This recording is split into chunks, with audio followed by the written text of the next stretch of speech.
ఇక అందరూ కోర్టుకు వచ్చాక జ్యోతి అయితే ఇలా వాదిస్తూ ఉంటుంది.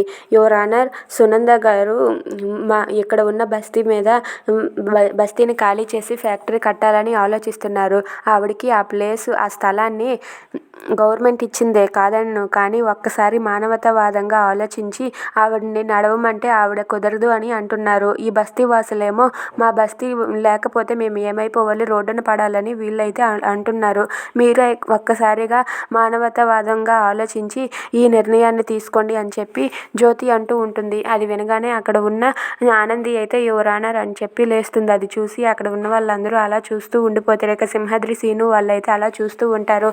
ఇక ఆనంది అయితే సునంద తరపున ఇలా వాదిస్తూ ఉంటుంది. వాళ్ళ బస్తీ వాళ్ళు ఉన్నారు, అది సమాజమే, కానీ సునంద గారికి అది గవర్నమెంట్ కేటాయించిన స్థలం. ఆవిడ మాత్రం ఏం చేయగలరు? ఆవిడ ఫ్యాక్టరీ కట్టాలనుకున్నారు, ఫ్యాక్టరీ కడతారు. అక్కడ బస్తీవాసుల గురించి ఆలోచిస్తే రేపొద్దున్న ఇంకెక్కడైనా సరే గవర్నమెంట్ స్థలం ఇస్తుంది. వాళ్ళనైనా సరే మనం బాధ పెట్టవలసిందే కదా. ఇలా ఎంతమందినని బాధ పెట్టకుండా ఇక్కడి నుండి తప్పించుకొని వెళ్ళిపోతాం.